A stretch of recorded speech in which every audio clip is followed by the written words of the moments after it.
Un membre supérieur du Congrès prévoit de se rendre à Taïwan. Bill Gates finance la science chinoise. Et la Chine espionne la Réserve fédérale. Tout cela et bien d'autres choses encore à la une de l'actualité chinoise de cette semaine.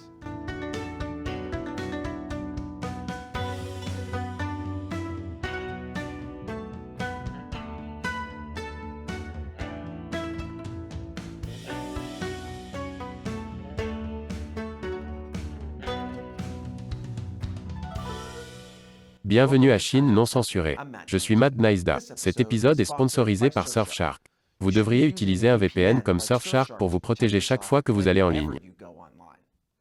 La présidente de la Chambre des représentants des États-Unis, Nancy Pelosi.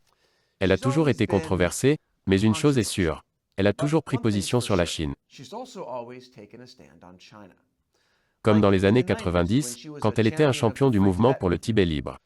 Vous savez, quand s'opposer au Parti communiste chinois était cool. Eh bien, comme les bretelles spaghetti et les bobs, tenir tête au PCC est redevenu cool. Non. Quoi qu'il en soit, cette fois, Pelosi tient tête au Parti communiste en prévoyant une visite à Taïwan.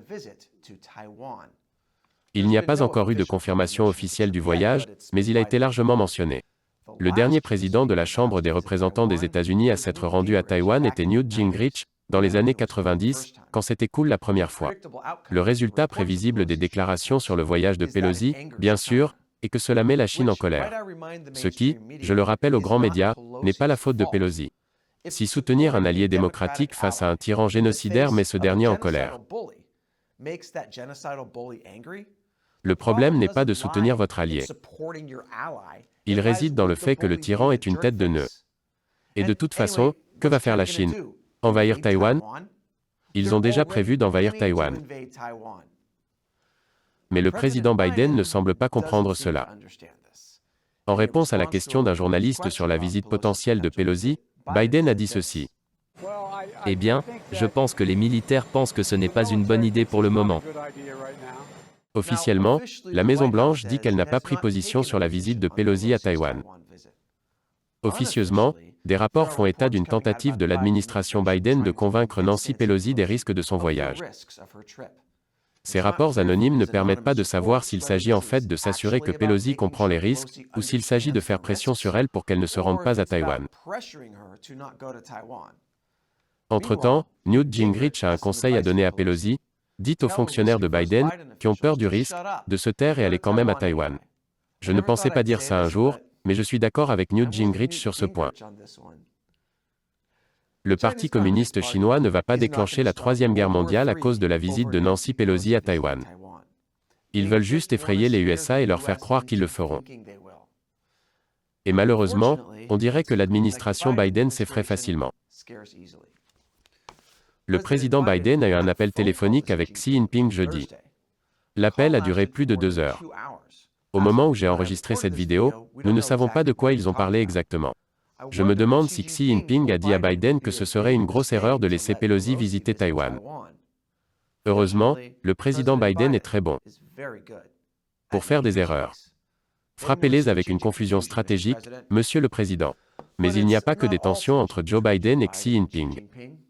La semaine dernière, alors que nous n'avions pas enregistré d'épisode hebdomadaire à la une, Xi avait apparemment envoyé un message à Biden, lui souhaitant un prompt rétablissement du Covid. C'est trop mignon. Que dirait-il également d'écrire à Biden des excuses pour la dissimulation initiale de 6 semaines de la Chine qui a permis au Covid de se propager dans le monde? Et après la pause, Bill Gates finance les projets scientifiques du régime chinois. Bienvenue à nouveau. Il n'y a pas de façon agréable pour dire ceci. La fondation de Bill Gates vient de payer le Parti communiste chinois pour recruter des scientifiques étrangers.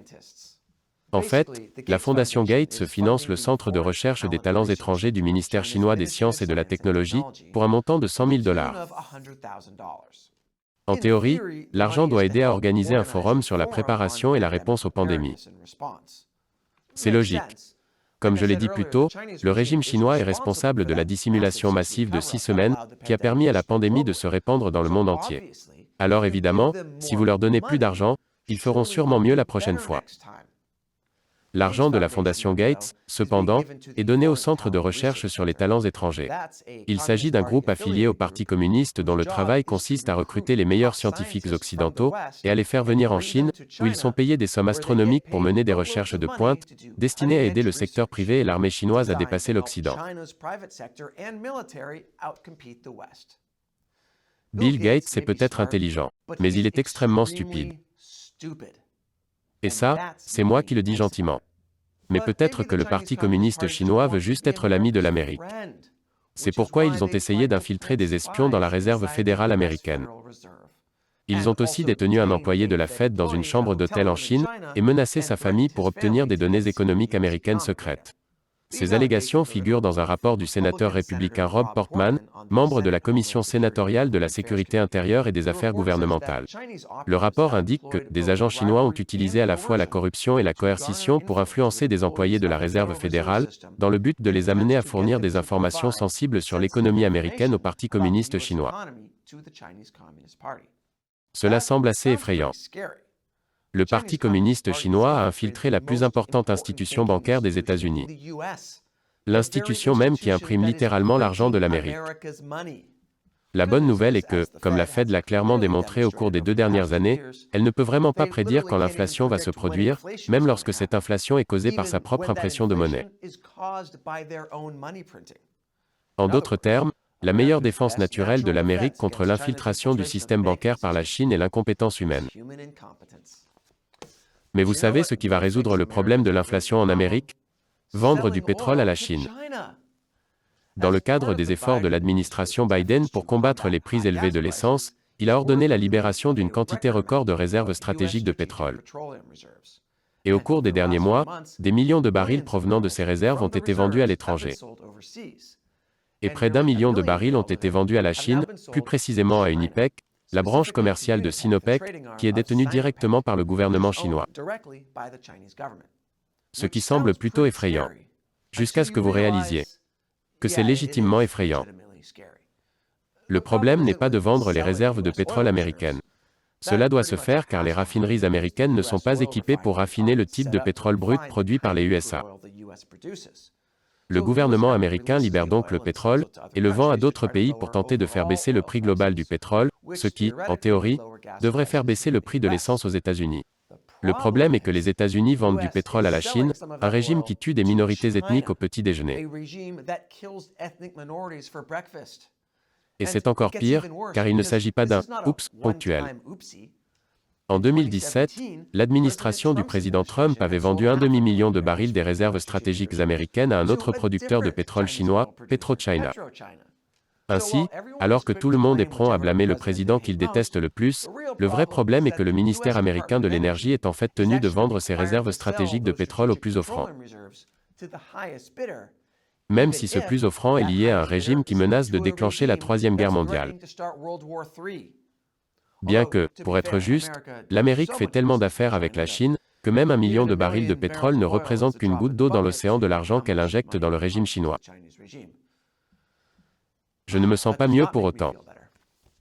Et enfin cette semaine, un militant australien des droits de l'homme a été arrêté au Royaume-Uni après avoir protesté contre le génocide des Ouïghours. Drew Pavlou a été arrêté pour avoir prétendument envoyé par courriel une alerte à la bombe à l'ambassade de Chine à Londres. La police l'a détenu pendant 23 heures et lui a d'abord refusé l'accès à un appel téléphonique ou à un avocat. Pavlou affirme qu'il n'a jamais envoyé d'alerte à la bombe et considère qu'il s'agit d'une campagne orchestrée contre lui par le Parti communiste chinois. Devons-nous croire qu'un militant des droits de l'homme provocateur, sans antécédent de violence, a soudainement menacé d'assassiner un groupe de personnes, ou qu'un régime qui justifie le génocide de minorités ethniques en clamant qu'elles sont des terroristes mentirait pour faire passer un activiste pacifique pour un terroriste? C'est difficile à dire. Voici ce que disait l'alerte à la bombe prétendument envoyée à l'ambassade de Chine. C'est Drew Pavlou, vous avez jusqu'à midi pour arrêter le génocide ouïghour où je fais sauter l'ambassade avec une bombe. Cordialement, Drew. Cordialement, Drew. Maintenant je sais qu'il n'a pas envoyé la menace de la bombe. C'est bien trop poli.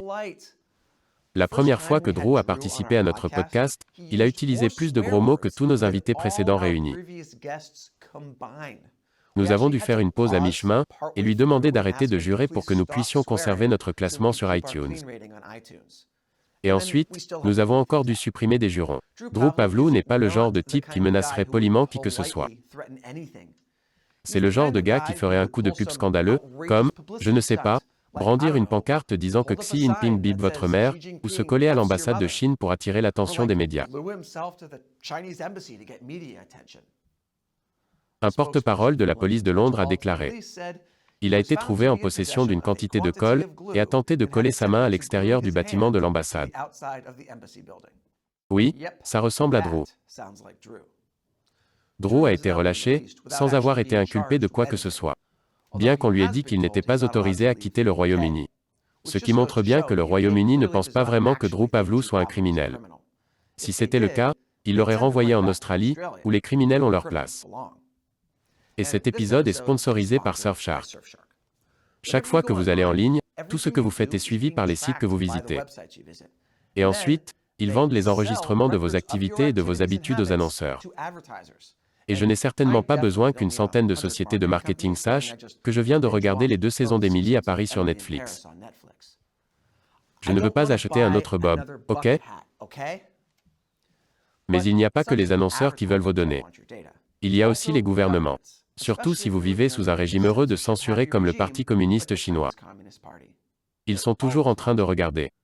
Et c'est pourquoi vous devriez garder votre activité Internet privée tout le temps, avec un VPN comme Surfshark. Peu importe ce que vous faites en ligne, ce n'est pas l'affaire des annonceurs ou du gouvernement. Surfshark assure la confidentialité de vos données en ligne grâce à un cryptage inviolable. De plus, Surfshark dispose d'une fonction qui vous indique, lorsque vous vous rendez sur un site web, si celui-ci a fait l'objet d'une violation ou s'il fait partie d'une fuite de données. En gros, c'est un autre moyen de vous protéger des acteurs malveillants. Des acteurs qui pourraient, je ne sais pas, essayer d'envoyer un faux courriel avec votre nom. Donc, si vous n'avez pas encore Surfshark, à vérifier.